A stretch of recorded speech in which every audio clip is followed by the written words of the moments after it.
welcome Chandler. Thank you. All right, I'm going to start today off being a little bit vulnerable with you guys, so don't judge me too hard. I'm going to tell you about the first time I ever tried to do marketing and the fail that it was. So there's this thing that happens when you get married as a man.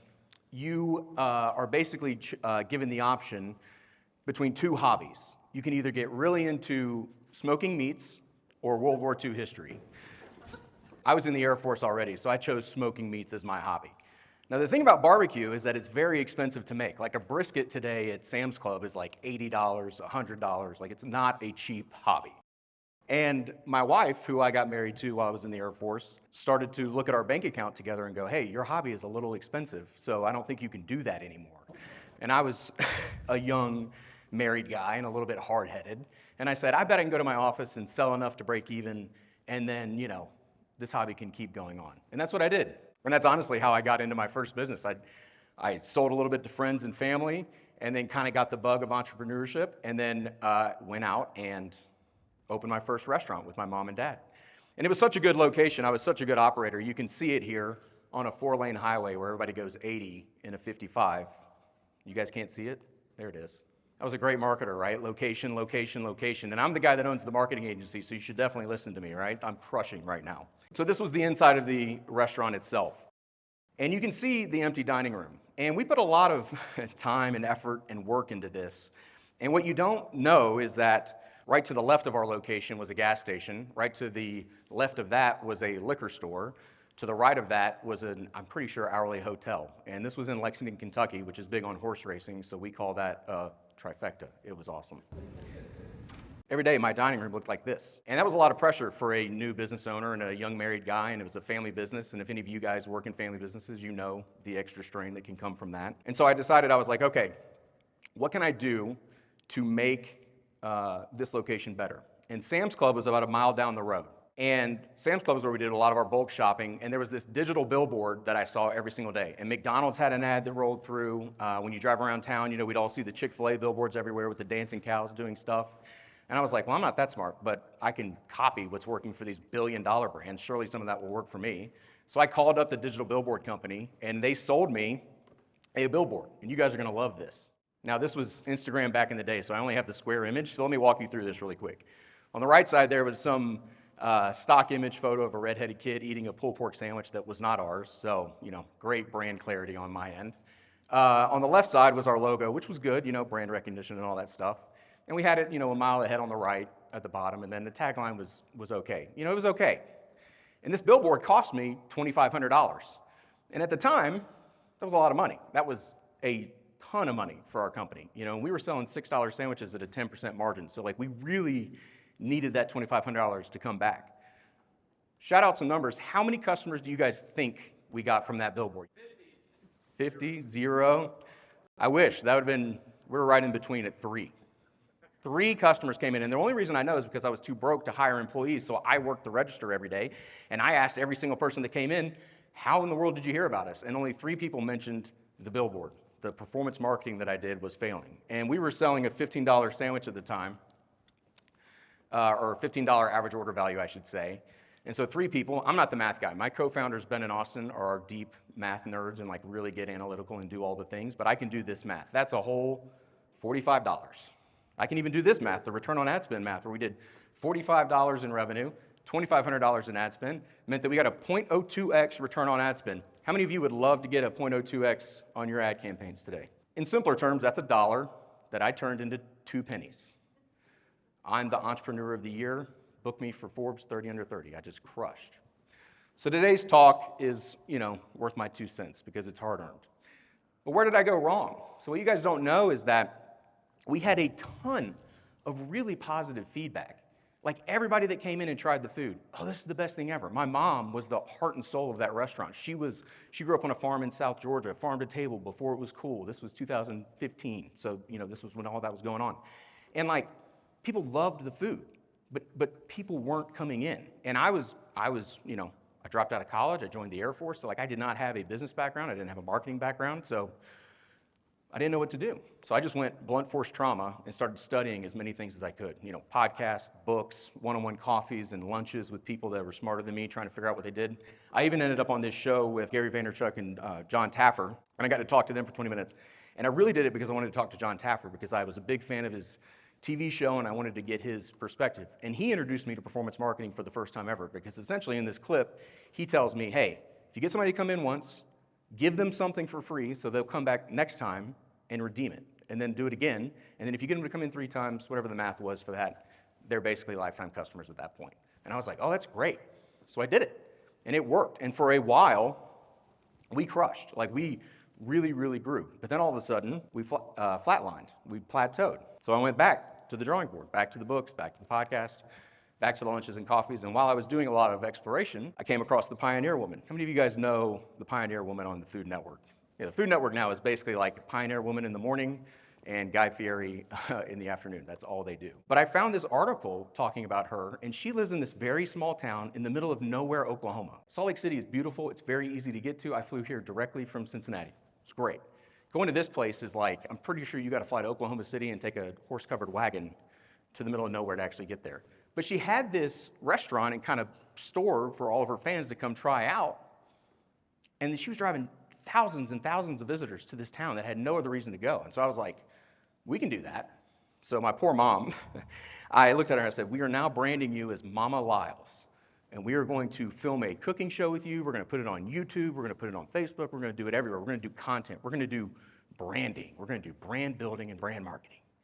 And my dad, who was also a business partner, is real old school. My dad was a 20-year plus United States Air Force veteran, and he was a recruiter for most of that time, which meant I, as a kid, grew up as a pseudo recruiter, which meant licking envelopes and going to events and like doing one-to-one hardcore sales. My dad so much believed in this that while we were struggling early on, he would go door to door in his neighborhood and try to sell his neighbors pulled pork by the pound. It's good food. You should never buy meat from a stranger at your door. Don't do that. So he and I, as fathers and sons do, butted heads and really argued over this. And I was like, no, I'm telling you, I have a feeling, I got a feeling. If I can do this, we can make it work, da-da-da. And honestly, my dad's great, and he kind of acquiesced and got tired of arguing with me. And so we continued on, about 12 months later, he's kind of looking at me like, dude, why are we spending all this time and money, because we're buying briskets to do on the cooking show, and we're not selling it, so that's just wasted money. Like, what's happening here? And it didn't click for us until one day, we were based in Lexington, where the University of Kentucky is, and 2 college girls came in. And they walked up to the counter, and my mom was working the register that day, and they looked at her, and they kind of gave her a weird look, like something was about to go down, and then all of a sudden they freaked out. They started screaming. And in a restaurant, when somebody's screaming, nothing good has happened. And then they go, oh, are you Mama Lyles? Are you Mama Lyles? And she's like, my mom. And she's like, huh? Yeah, I guess. I'm also Jennifer. Nice to meet you. And they go, we love your shows. We love your food. Can we get a selfie with you? And my dad and I just happened to be standing there and looked at each other, and our jaws just hit the floor. Like, who wants to take a selfie with my mom that's not a friend or a family member?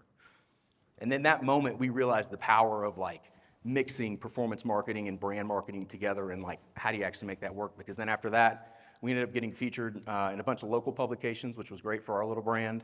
My mom ended up getting on this national show called the Big Bad Barbecue Brawl, and so she got to be featured on that as well. And then ultimately, we ended up on this show called The Profit on CNBC with Marco Simonis, the CEO of Camping World. And that show ended with me getting a job with Marcus to go work for him and learn marketing for another 6 months. And the company itself ended up doing well, and we opened up multiple locations. Not bad for a bunch of guys that didn't know what they were doing, selling $6 sandwiches at 10% margins. So I tell you all that to tell you that, like, I'm not an agency guy. Like, I happen to own an agency now, but like, my roots are very much deep in the direct consumer type margins, competitive landscape of Ecom. So today I'm going to show you why it's important to build a brand that creates demand before you need it. So let's start with, is building a brand worth it? I'm going to play a little game with you guys. This is a styrofoam cooler. How much would you guys pay for this styrofoam cooler? Shout out some numbers. 10, 5, yeah. What would you pay for it now? It's a Yeti branded cooler, $10. I mean, it's dumb, right? Like, it's a dumb analogy, but I mean, there's something to it. Like, Yeti has a $325 45-quart cooler. Coleman sells an identical cooler that's actually 10 quarts bigger for $55. That's a difference in price of 491%. How in the world do they get away with charging so much more, right? We're all marketers in the room, we know it. It's brand. But it's hard to be reminded of that in a world where we're so cash and return on ad spend conscious. But I think it's good for us to take a step back, come to events like this, and rewire our brains to go, okay, are we getting the most out of our performance marketing? Great. But are we also doing things to build brand? Brand is the memory your customer has about you. That memory is made up of every single interaction you've ever had. Quality of the product, their experience, their friend's experience, all your different marketing touch points. And ultimately, that memory becomes the story that they tell about you. I think we forget that. Like, we're really tied up in AI and algorithms and all the things that are new technology and fancy, but we forget that, like, the algorithm is just a fancy way of saying a bunch of people on the other end. So, like, what are you doing? What is your brand doing to create a story within that person's mind? Why is it so important to tell a story or get them to tell a story? How many of you guys know the artist Banksy? Heard of Banksy? So for those of you that don't know, Banksy is a social artist, and he does all these little experiments to kind of shine a light on the world. And so he set up this experiment one day where, that's not Banksy, that's some dude he hired to work his booth. But he basically put up dozens of pieces of artwork that were original Banksy's on a New York sidewalk. Like, this is wide open, and it was $60, I think, per piece of art. For reference, a Banksy sells for hundreds of thousands of dollars, if not more. Like, it is an insane thing that's happening. Like, literally at this little booth, there's millions of dollars of art sitting there. They sold 4 pieces of art over an 8-hour day. 4. And the only reason they sold 4 is because they had 3 people buy, but one woman was smart and was like, I'm gonna haggle, because it's New York and it's on the street. I'm gonna get a buy one, get one free Banksy. It's pretty good, pretty good.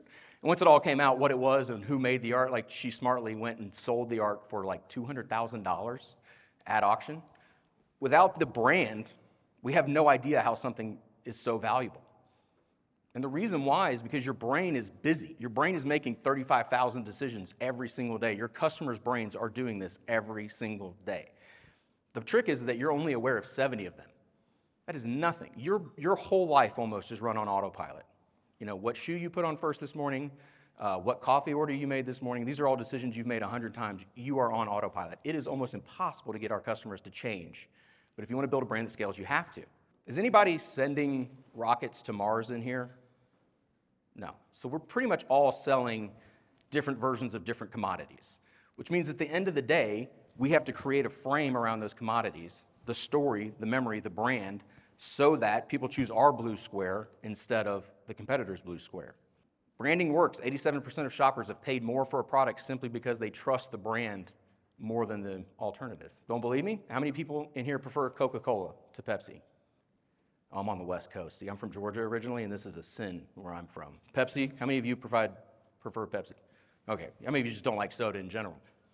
Okay, but we all know Coke is the big dog in the market, right? Pepsi knows this too. So they had a really famous ad campaign in the 80s called the Pepsi Challenge, where, for those of you that don't know, they had blind taste tests, 2 cups, you come up, you taste a Coke, you taste a Pepsi, and you tell them which one you prefer. Going away, people preferred Pepsi. I think it was like in the 70 or 80% range. Like, it wasn't even close in a blind taste test. The psychologist comes along a couple decades later and wants to try to replicate the study and see what happened there and figure out what's going on, because logically that doesn't make sense when you look at the market share for those 2 brands. And he did it. He replicated the challenge, got similar results. People picked Pepsi. He had a version 2 of the study where he told people which one, same type of group of people, and immediately it flipped, where 75% of the audience was picking Coca-Cola over Pepsi. Same people, same room. The only thing that changed was the brand. Until you build a brand, customers will treat you like a commodity. It's too expensive, it's not worth it, I'll go somewhere else. And I think there's 3 beliefs that every marketing team has to agree on in order to build a brand. The best known products win, 95% of the market isn't ready to buy, and people are emotional creatures. We are not rational. So number 1, the best known products win. We had a company that was a customer of ours. Varsity is like, if you ever see like on ESPN, those big cheer shows that come on, like, that's them. That's their event they're putting on. This is a massive brand that's been around for 30 years. The thing with them, though, was that they were not doing any advertising digitally. They weren't trying to sell anything digitally. Everything they did was traditional. Like, the amount of print assets we got when we first started working with them to try to convert to digital was insane. And what we ended up finding out was that they were spending like low 5 figures a year on their digital ad campaigns. And so this brand that had all this awareness in the real world was doing terribly online. Like they were unknown on the digital platforms they were on. And so we worked with them over the course of 12 months to tap into that in real world value and scaled their ads from like, low 5 figures to mid 6 figures. Like it was an insane jump that they were able to just turn on performance marketing and all of a sudden it worked because they became the best known brand where people's attention was on digital. They were already the best known brand in real life. Now they converted it to digital and they were able to capitalize on it. Most of us have the opposite problem, but I thought it was a unique story to sell that way. Belief number 2, 95% of the market is not ready to buy. At any time, the market is only about 5% of the market's ready to buy. So we have to go out and build a relationship with that 95% before they're ready to buy with us. Why is that really important? It goes all the way back to when we were cavemen, tribes people running around. Like this is evolved in our DNA, like way back when. If I came to the fire and I was like, hey, here's a good blueberry patch over here. You guys all got value out of that. My brand grew a little bit. If the next day I came in and was like, here's a bad blueberry patch, it was actually a good one, and then you guys found out I was lying, my brand took a hit.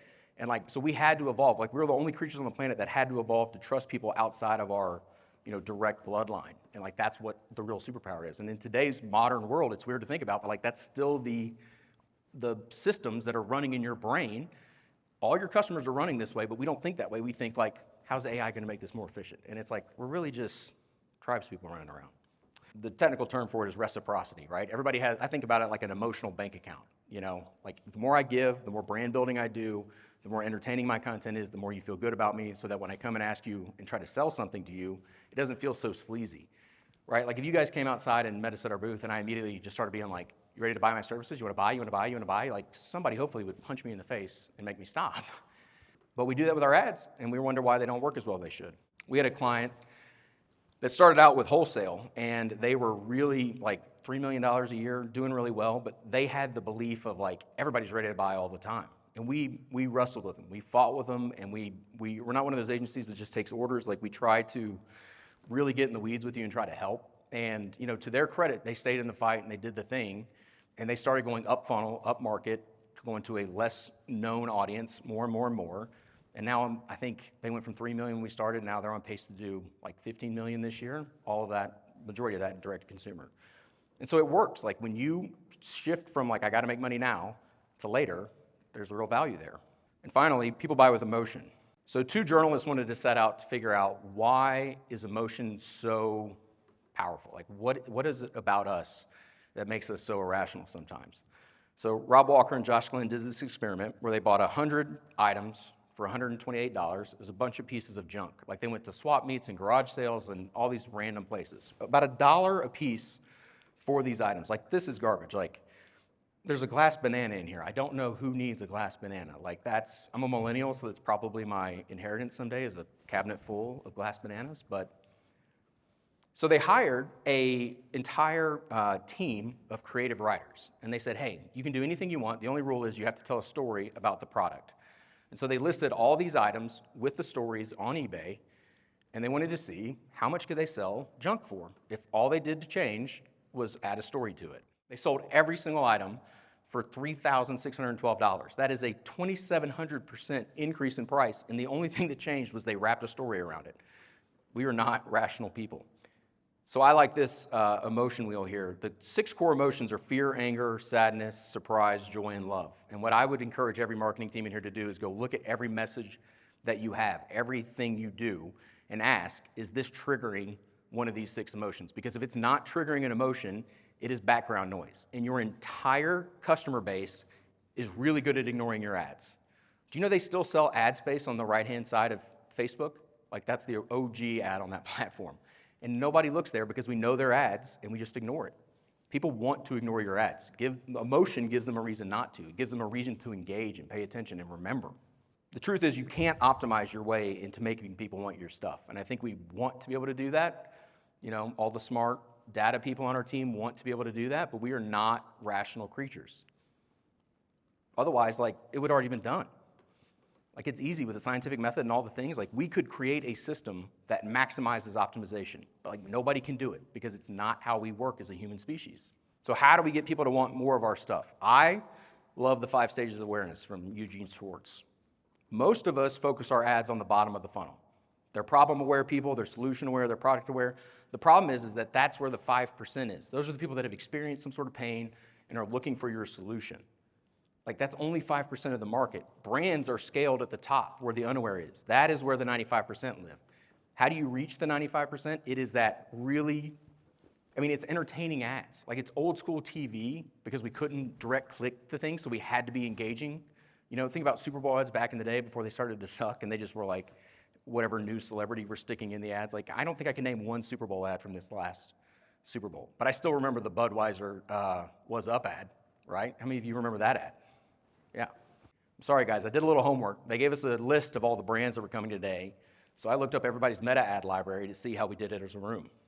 I found out that in this room right here, only 60% of us are actually running meta ads. And last time I checked, this is called the Salt Lake City Retail Ecom Summit. So I don't know how you're doing ecom and not running meta ads. I would love to know what's going on there. 60% of the room's running ads on Meta, and only 25% of those ads are actually what I would consider to an unaware audience. That's great news, because if you're doing well right now, that means you have a ton of upside if you switch this one little thing and you start to experiment with how do we make more people aware of what we do. So the next question I always get is, how do we know when to pivot away from performance to brand building? Because we all like numbers, we all like return on ad spend, we like ROI. I found this, and I love this. This is from WARC, and the study's called the multiplier effect. But essentially, you see a ramp-up period, and then there's a performance plateau.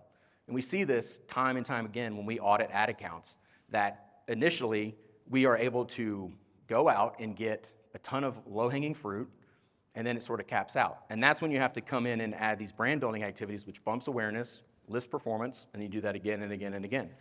They found that a median increase of 90% ROI when they were moving from a performance strategy to a brand building strategy mixed with performance. Ironically enough, a brand building strategy alone still outperformed performance marketing only, which is fascinating to me. Which means even if you did no performance marketing, all you did was brand building, it would still work. But you're leaving sales out there, and you're not showing up when people are looking, so it's always better to mix both. If you optimize for ROI today, you're gonna hurt next year's P&L. The next question might be, how much should we spend on brand versus performance? That same report, and this also came from Les Binet. Les Binet had the rule of 60-40, 60% on brand, 40% on performance, because essentially if you think about that emotional bank account, I'm always giving you a little bit more value than I'm taking away, which is a really healthy place to be in any relationship. But generally, according to this scale, you start around 40 and you max out around 60. That's real brand dependent, margin dependent. There's a lot that goes into that, and we'd be happy to talk to you about it if you need help, but it gives you a range. The era of direct advertising to scale is over. We've been in a great 10-year run where you could buy cheap clicks and cheap traffic, and essentially you were just doing direct mail with Facebook for the last 10 years and Google. And now all of a sudden it's more expensive. I hear that all the time, it doesn't work. And it's because direct marketing is not as effective anymore because it's been burned out. That advantage is gone. And so we have to go back to a more traditional approach where we build the brand and then we capitalize on the attention that we created. I'm sorry, I hate to be the bearer of bad news, but we've seen it. Outdoor Voices, D2C darling, shut down all their stores recently. Casper was a huge brand, went private at a quarter of its original IPO. My favorite example to always quote is Allbirds. Allbirds has tens of thousands of 5-star reviews on their products. I'm gonna assume they're good people and that they're all real.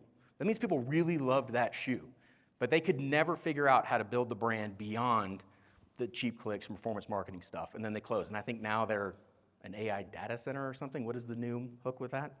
It's insane. I'm gonna leave you guys with this. What I didn't tell you at the beginning of the story about my little barbecue restaurant was that on the other side of that liquor store was another restaurant called Fam Damley. Now I'll tell you, it's a rough name. I don't know if I would have branded it that way, but it is what it is. But as far as an A/B test goes, these people were exactly like us. It was a family-owned restaurant. They opened up within 3 months of us. We were very similar size, price points and restaurant and all the things. Lyles Barbecue, we figured out the brand building and the performance marketing and how to mix them together well, and we were lucky and got some success out of that. And unfortunately, Fam Damley became like a lot of businesses, and we're one of the 50% to close in their first 5 years of operation. And the only difference between us, because people loved their food and people loved our food, was that they did no marketing. And as I was learning this stuff, I was begging them to try it, and they just never would. So Highbeam, we primarily work with direct-to-consumer e-commerce brands. And generally, those brands have one of three pain points. One, they hate agencies. They have a bad agency story. Like, I didn't realize this until I started an agency, that everybody has a bad agency story. And, like, this world is full of people that can just start an agency and, like, you set up a website and you're good to go. So if you have that problem, we'd love to talk to you. Two, is that maybe you have a stretch team in-house that's trying to do it. Maybe you're the founder trying to do it, and you're wearing 20 different hats. Like, we love to come alongside and be like a part-time employee is kind of how we look at it. We use senior level people for a reason, because I've heard in the agency world, people love to upsell you on the first 90 days in high quality, and then they pass you off to the junior employees. Like, we very much avoid that like the plague. And finally, like, the 40% of the room that's not running meta ads, please come find me, because I need you to explain to me how that's working, because this is a big room. There's a lot of revenue in this room, and I just don't get that. So thank you guys so much for letting me talk today. I'll be here all day. Ben and Austin will be here all day. You guys have been awesome. Thank you.